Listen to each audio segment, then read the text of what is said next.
Hello दोस्तों, SM Hindi कहानी में आपका स्वागत है।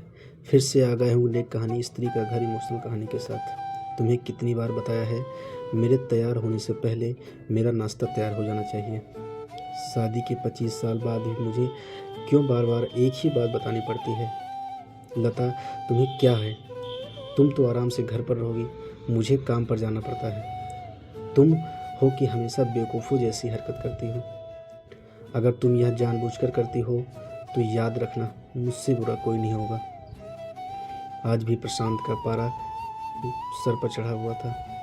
इन कटु शब्दों में अपना गुस्सा उतारते हुए, गीला तौलिया कुर्सी पर फेंकते हुए प्रशांत गुस्से से लता की तरफ देखने लगा। लता के लिए प्रशांत का यह बेवजह का गुस्सा कोई नई बात नहीं थी। वह महीने में 3-4 बार ऐसे ही लता पर बरस पड़ता था। पहले पहले लता उसका विरोध किया करती थी, लेकिन जब कई सालों तक प्रशांत में कोई बदलाव नहीं दिखा तो लता ने खुद को ही बदल दिया। अब प्रशांत के कुछ भी कहने से लता को कोई फर्क नहीं पड़ता था। प्रशांत की हर बात वो चुपचाप सिर नीचे झुकाए सुन लेती थी। शादी के पहले 5 साल तक लता ने पूरी कोशिश की थी कि प्रशांत को बदला जाए, लेकिन फालतू का गुस्सा करना और बाद में लता को भला बुरा कहना, यह मानो जैसे उसकी आदत बन गई थी। कोई भी वाद विवाद होता तो प्रशांत सीधा लता को बोल देता, अगर मैं तुम्हें अच्छा नहीं लगता तो क्यों नहीं चली जाती अपने मायके? क्यों रहती हो मेरे साथ? इतना सब कुछ होने के बावजूद लता प्रशांत के साथ रहती थी, क्योंकि उसे अपनी बेटी की फिक्र थी। वह जाती भी तो कहाँ? अपने बूढ़े हो चुके माँ बाप को इस उम्र में परेशान करना वह नहीं चाहती थी। समाज और लोग क्या कहेंगे, यह भी तो उसे देखना था। वह इतनी पढ़ी लिखी भी तो नहीं थी कि खुद जाकर कोई नौकरी कर सके और अपनी बेटी का पालन पोषण कर सके। लता को अब अपनी फिक्र नहीं थी। उसको फिक्र थी तो बस अपनी शादी लायक हो रही बेटी की। लता नहीं चाहती थी कि पति पत्नी के झगड़े की वजह से काव्या डिस्टर्ब हो। काव्या की पढ़ाई पूरी हो चुकी थी। उसके लिए अब शादी के रिश्ते आने लगे थे। कई रिश्तों को काव्या ठुकरा चुकी थी। 2-3 महीने बाद एक अच्छा रिश्ता आया। रिश्तेदारों और पहचान के लोगों ने भी लड़की के बहुत गुणगान किए थे।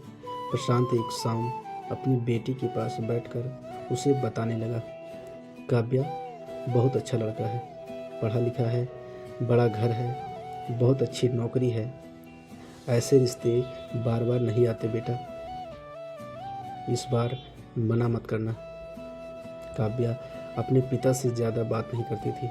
शायद डरती थी या शायद नफरत करती थी, लेकिन आज वो अपनी पूरी हिम्मत इकट्ठा कर बोली, मुझे भी शादी नहीं करनी है पापा।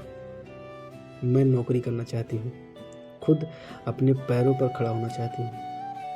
हाँ, तो उसमें क्या बड़ी बात है? मैंने लड़के से बात की है, वह तुम्हें किसी भी बात के लिए नहीं रोकेगा।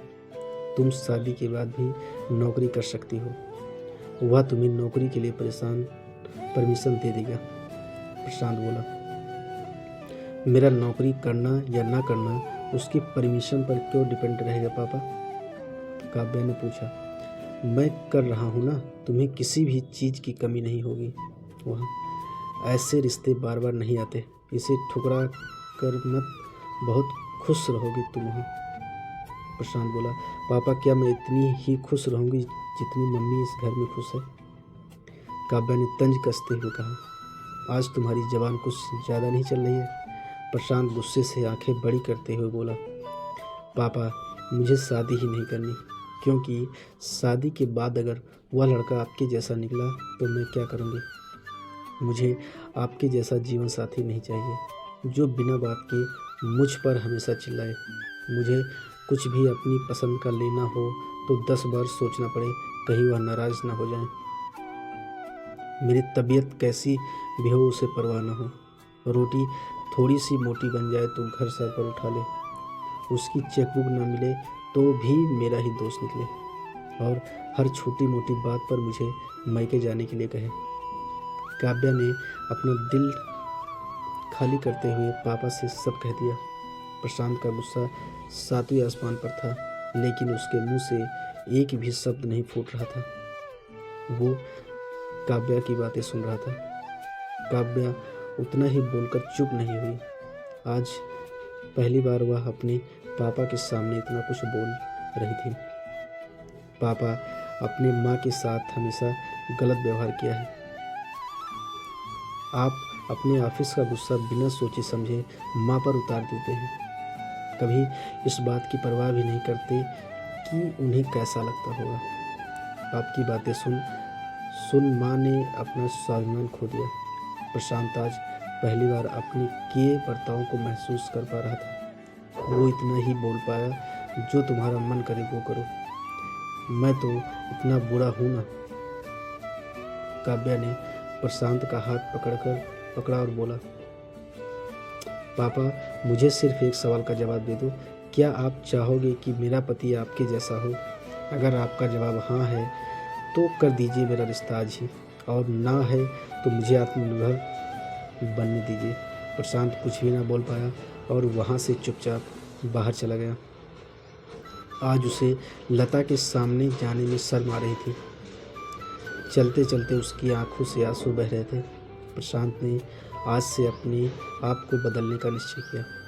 अगले दिन से लता ने अपने पति में काफ़ी बदलाव देखा। वह सोचने लगी कि जो हिम्मत काव्या ने दिखाई है, वह हिम्मत अगर मैं पहले ही दिखा देती तो शायद आज परिस्थिति कुछ और होती।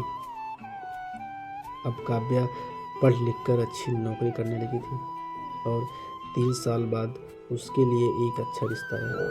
और उसकी विदाई पर प्रशांत बोला, बेटा, तू हमेशा खुश रहेगी क्योंकि तेरा पति तेरे बाप जैसा नहीं है।